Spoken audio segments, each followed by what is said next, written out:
It's time for the UFC 302 review.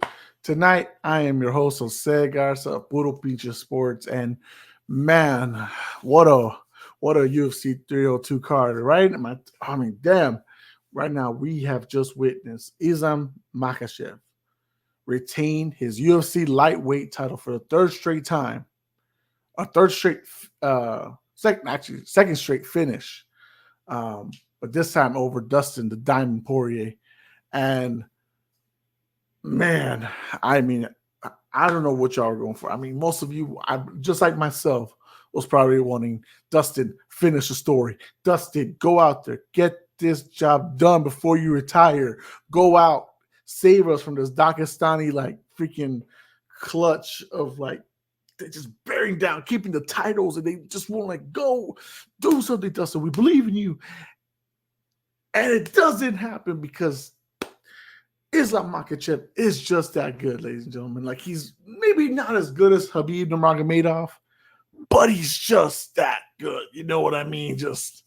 And for those, watching, real quick, like, share, subscribe, all the good stuff with Puro Pinche Sports. We do MMA, boxing, basketball, football.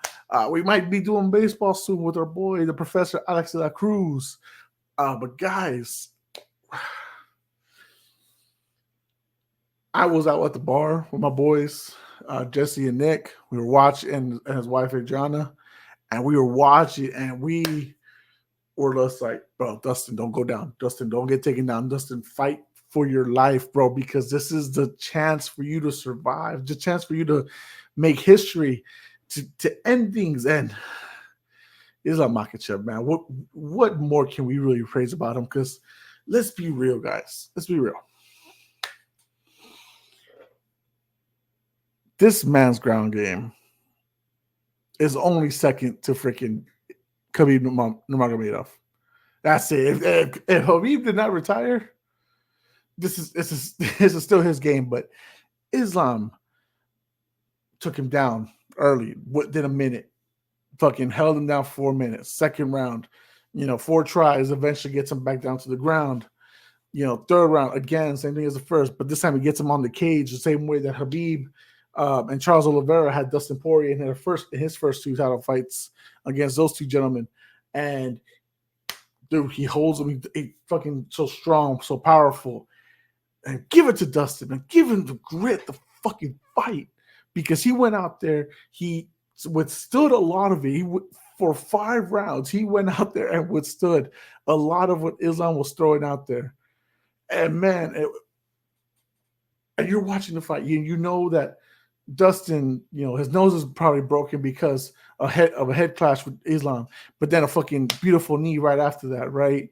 So now he's just like wincing around. He fucking can't take it. It's hard to breathe. He's got to breathe through his mouth and everything because his nose is broken. He's gonna swell his eye up, and it's just, oh man.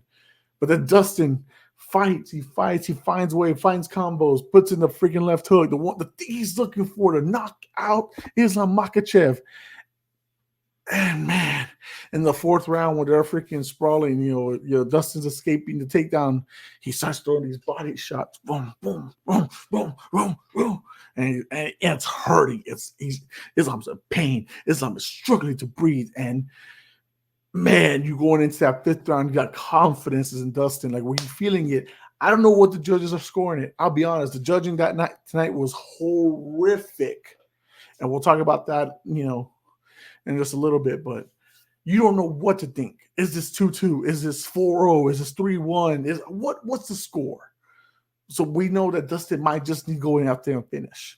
He has to go out there and just to be the man, you gotta beat the man. He had to go out there and beat him, and man, he was connecting some shots, some hooks, some jabs. I mean,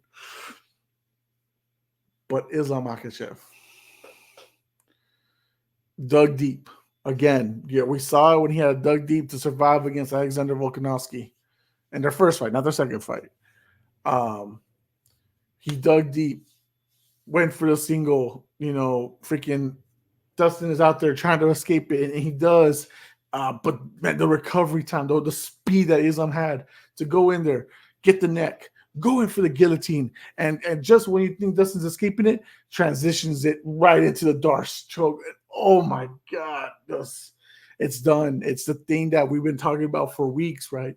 Dustin, are you going to go for the guillotine? Dustin, going for the guillotine, the Gilly gang and all this shit. But fuck, man. Islam Makhachev able to make Dustin tap out and pass out afterwards because he started tapping out, but he passed out during the tap out. So his body's just instinctually moving, but his head and everything crashes down as soon as he gets go. He was out of it. He was out. He was hurting a lot. No broken nose, injured leg at one point. But man, to talk about Islam Makhachev first, it's going to be tough for anyone in the UFC lightweight division and possibly the welterweight division. He made hints that he might be going. He wants to move up to chase a new goal because what's out there in lightweight division, right? There's guys that he's already either fought or guys that are at the top that have lost, like Justin Gaethje recently. Does he entertain Max Holloway, who is the BMF guy? But if Dustin's able to win back the featherweight title, does he entertain that? Or does he move up? Does he move up to welterweight and fight someone like Leon Edwards or Bilal Muhammad, depending who wins that fight? I don't know, but Islam Makhachev is finding a lot of confidence in himself. He dug deep. You got to give it to him. You don't have to like the Pakistani people, guys. That I get it. It's getting to a point where there's a lot of fans out there who just want them to lose, right? They're not cheering for them to their opponents or cheering for them to lose. But I mean, they're just a threat. They're just that strong. They're just that powerful. The training that they do. I mean, Daniel Cormier tells you himself, like the way he trained with Khabib, motherfucker's strong. So, these guys are all out there training hard themselves, and Islam's putting in the work, and he's showing. It's showing out there, and congrats to him, man, and still champion. What he does next, I don't know, but if he's got the confidence to do it, why not believe in it, right? Whether you like him or not, you got to show the respect that he is one of the best champions out there today. But we'll see what happens next with him. As far as Dustin Poirier, I do think that this is something that he needs to wrap up. It's been hinted for weeks since the fight got announced. It's been hinted even heavier this week with all the interviews and everything. I think Dustin Poirier has done enough to just say it's time. You're 35 years old. You've had 3 title shots. They've all ended in submission, all by chokes. It's just going to get a tougher road because there's going to be young guys moving up that just want this shot. And could Dustin beat them and continue to earn a shot? Sure. But, we've seen him get finished, the last couple of fights. He's now 39. He's 30 wins, 9 losses, and 1 no contest. And his last 4 losses are all, 3 to champions and then 1 to Justin Gaethje. So how much more does he really have left in the tank? I mean, he's probably going to be a UFC Hall of Famer. One of the best lightweights out there, guys, since he came in from the transition from WEC to UFC. But I think it's time, Dustin. I think for the diamond to, just call it. And, he was out there very emotional after the fight, thanking his grandmother who's passed, his mother, his wife, his daughter, the women in his life. And I think it's okay. I think it's time. And I don't think he should have any regrets that he went out there and fucked a hard fight, especially after, how the result of those 2 fights with Charles Oliveira and Khabib Nurmagomedov went. I think he's earned the right to make. I gave him my all. And that motherfucker was just tough as is. I mean, you saw it, guys. He was delivering some beautiful, striking. He could barely throw any leg kicks because one bad kick and Islam catches it, it goes on the ground. So he was rarely throwing those. He only threw 4. I think he landed 3 of them. But Dustin Poirier, man. That's it for you. Thank you, man. Thank you for your time, bro. I've always been a fan, so good shit on you. We saw a former champion, Sean Strickland, defeat Paulo Costa in what I thought was really a 4-1, the judges round. Like, how do you see if you want to give the 5th round to Paulo Costa, cool. If you want to give all 5 rounds to Sean Strickland, bet.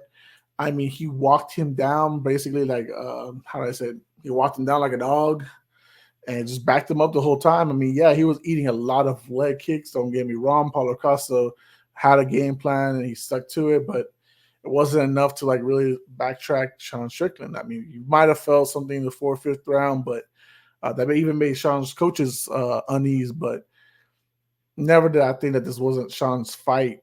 Just the way he was. He has this unorthodox the way he just like walks straight in, towards you and shit like that.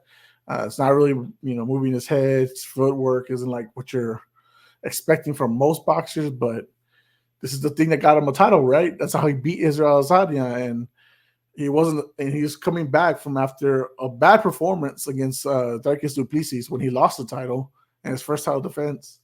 So he had to like engage, and Sean. I think Sean has maybe not earned a shot right back at the title. I mean, depends what Dana wants to do, right? But, and I mean Dana White, for those who don't know who I'm talking about, which if you don't, why are you watching this video? Just kidding. Leave a like, share, and subscribe, guys, please. But the judges scoring, man, it was not the first time it happened, but there's one judge that gave Paulo Costa 4-1, right? He scored it 49-46 for Paulo Costa, and I'm just like, what the fuck did you watch? Like, I mean, there was not one time that I felt like Paulo was like in control. It was like maybe the leg kicks in the second round. Like, maybe, okay, cool. You want to go there? All right, maybe. You know what? We can discuss that. That's a lot closer. Do we want to talk about the fifth round? Where he, knew that he doesn't have to pace himself no more, so he's throwing everything, a lot more than he was throwing the first 4 rounds. Okay, sure. You want to give him a max of 2 rounds? Bet. 4 rounds? What the fuck were you watching? And his name was Dave Triple or something like that. I posted it, so let me double check, make sure what the fuck his name was. Dave Tyrelli. He scored the first 4 rounds for Paulo Costa. My guy, what the fuck were you watching? Deadass, what were you watching? I'm watching the same fight you were. Apparently, you have a much closer engagement where you're literally right there, ringside, cage side, and you could tell Hair Plugs is struggling. He's being backed up. Yeah, he's throwing leg kicks. He got one that was real checked. Fucking hurt his shin. But you think he won? I would love to be the fly on the wall when he has to give that explanation as to why he scored the first 4 rounds to Paulo Costa. I don't get it. I really do not get it. But that to each his own, I guess. Judges, man, we don't. I mean, I'm from Texas, and we got one of the worst, states for judging in general too. But oh my god, like that was horrible, so horrible. So I'm glad the right man won. I'm glad the right man's gonna get his win bonus. He's gonna walk out and has the momentum. I thought this was always gonna be a decision because Sean's not trying to really finish you. I mean, he could finish you if he wanted to. He is talented enough. We saw in the 5th round where that's what I'm saying. Like the way he ended the 5th round, I'm like, he could have done this anytime he wanted to, but he wanted to really find his spot to really finish Paulo. But good win for Sean. Paulo Costa continues to be the guy that he could be an entertaining fighter. He's never going to be a real title challenger again. He has not really been the same since Izzy rode him like a dog. But Sean Strickland, who knows what happens next? Does he fight Duplessis again, get the title rematch? Does he fight Israel Adesanya first so the winner can get the first shot at Duplessis? I don't know.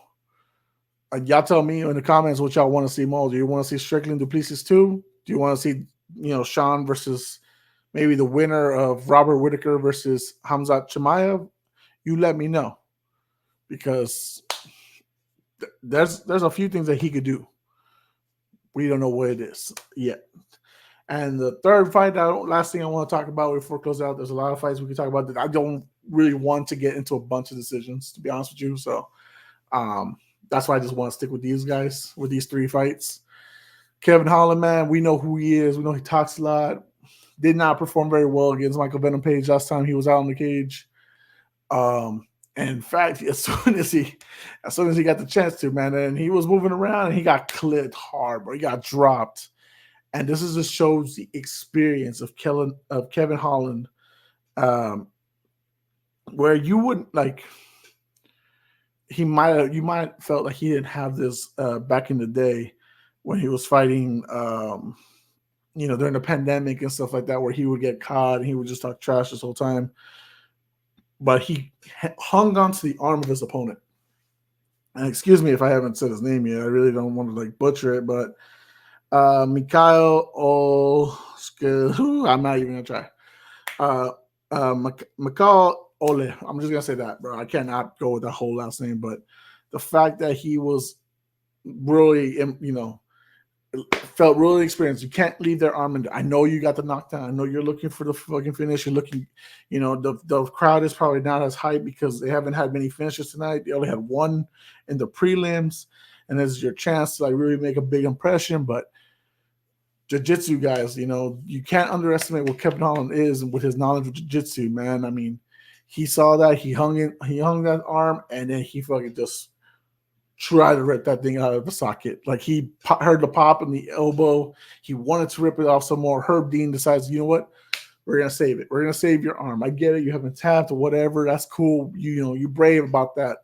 But we're not doing this tonight. We're not going to risk your career because you're too prideful to tap out in a bad situation you're not escaping from. But the fact is, he wasn't escaping. If you're watching that fight, Kevin Holland's the first thing they tell you in jiu-jitsu, man, like, if you are sunk into or something, just tap out, live to fight another day. Don't fucking mess up your ligaments. Don't fucking mess up your body, because that shit does not recover as well as you think it's going to recover. So this Herb Dean is all he's doing was maybe saving this dude's career. I don't know. You got people like Ariel Helwani who's not happy with the late stoppage. I mean, he wasn't happy, and Herb Dean's doing his job. Everyone likes to say that we're going to go out there and we can do a better job than some of these.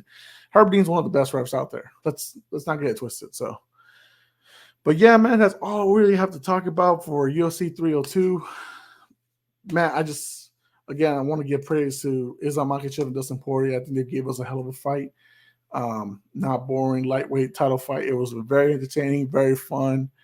The underdog story, you wanted to win, but it goes to show you, man, these guys, the Daghestanis, Islam Makhachev, Khabib Nurmagomedov, these guys, they train hard for a reason. They've been successful in their field in MMA for a long time for a reason. So I don't know what's next, man, but I'm excited. Let's see it. I know they usually Islam's probably going to fight again in Abu Dhabi. So I think they have a card in October. Should be in the late October. So if he fights again, I wonder who he's going to fight. Whether it's going to be the welterweight champion, whether he's going to defend his lightweight title, I don't know. I'm just excited to see what goes on next. But guys, thank you for watching. Again, I am Jose Garza. This is Puro Pinche Sports. Follow us on Instagram, TikTok, YouTube, Twitter, X, whatever you want to call it, at Puro Pinche Sports for the first three, and at Pinche Sports Pod for Twitter. So that's X. This is my UFC 302 recap, and I'll see you next time.